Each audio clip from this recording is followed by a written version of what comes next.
மோடியும் வேண்டாம், எடப்பாடியும் வேண்டாம். திமுகவில் இணைந்த நடிகர் சரத்குமார். ஸ்டாலின் கொடுத்த முக்கிய பதவி. அதிர்ச்சியில் உறைந்த மோடி.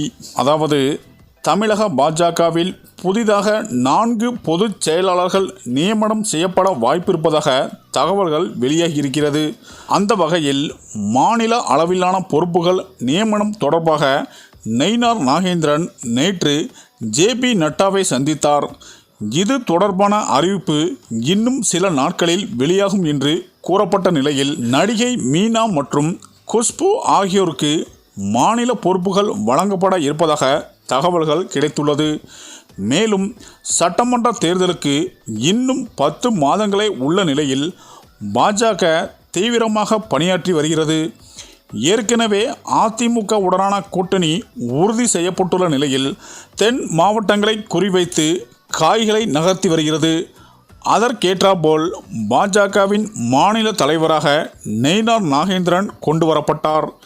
மேலும் கடந்த முறை மத்திய உள்துறை அமைச்சர் அமித்ஷா மதுரை வந்தபோது மாநில அளவிலான நிர்வாகிகள் நியமனத்தை விரைவுபடுத்துமாறு கூறியிருந்தார். அதன்பின் நயினார் நாகேந்திரனுக்கு உடனடியாக யார் யாருக்கு மாநில அளவிலான பொறுப்புகள் வழங்கப்பட வேண்டும் என்ற பட்டியலை தயார் செய்து டெல்லி பாஜக தலைமைக்கு அனுப்பி வைத்தார்.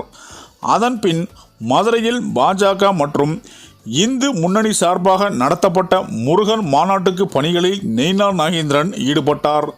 தற்போது முருகன் மாநாடு முடிவடைந்த நேற்று டெல்லி பயணித்த நயினார் நாகேந்திரன் பாஜகவின் தேசிய தலைவர் ஜே.பி. நட்டாவை சந்தித்தார்.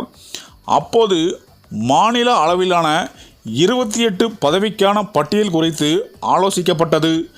மேலும் இந்த பட்டியலில் அண்ணாமலை மற்றும் எல் முருகன் ஆதரவாளர்களையும் இணைக்க வேண்டும் என்று ஏற்கனவே நயினார் நாகேந்திரனுக்கு அறிவுறுத்தப்பட்டது. இந்த நிலையில் தமிழக பாஜகவில் புதிதாக 4 பொதுச் செயலாளர்கள் நியமனம் செய்ய வாய்ப்புள்ளதாக தகவல்கள் வெளியாகியிருக்கிறது. அதன்படி பொதுச் செயலாளராக கே.வி. ராமலிங்கம், கருப்பு முகந்தன், வினோத் பி. செல்வம் மற்றும் கார்த்திகேயனி ஆகியோருக்கு வாய்ப்பு வழங்கப்பட உள்ளது. மேலும் அது மட்டும் அல்லாமல் நடிகை குஷ்பு மாநில செயற்குழு உறுப்பினராக இருந்து வருகிறார். அவருக்கு கூடுதலாக மாநில அளவிலான பொறுப்புகள் வழங்கப்பட வாய்ப்புள்ளதாகவும் தகவல்கள் வெளியாகியுள்ளது. மேலும் அதேபோல் நடிகை மீனாவுக்கும் மாநில அளவிலான பொறுப்புகள் அளிக்கப்பட உள்ளதாகவும் தகவல்கள் வெளிவந்துள்ளது.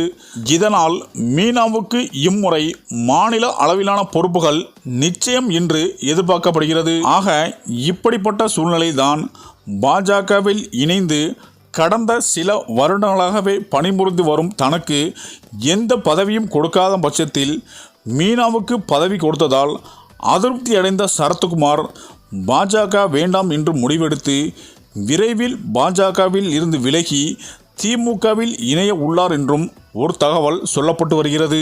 அப்படி அவர் திமுகவில் இணைந்தார் முதல்வர் ஸ்டாலின் அவருக்கு ஒரு முக்கிய பதவி கொடுப்பார் என்றும் ஒரு தகவல் சொல்லப்பட்டு வருகிறது.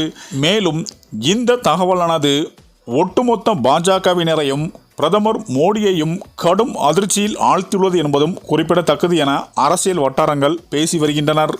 சரி, இந்த வீடியோ பற்றிய உங்கள் கருத்துக்களை கமெண்ட்ல சொல்லுங்க. மேலும் வீடியோ பிடித்திருந்தால் லைக் பண்ணுங்க, ஷேர் பண்ணுங்க, மறக்காம நம்ம சேனலை சப்ஸ்கிரைப் பண்ணிக்கோங்க. நன்றி.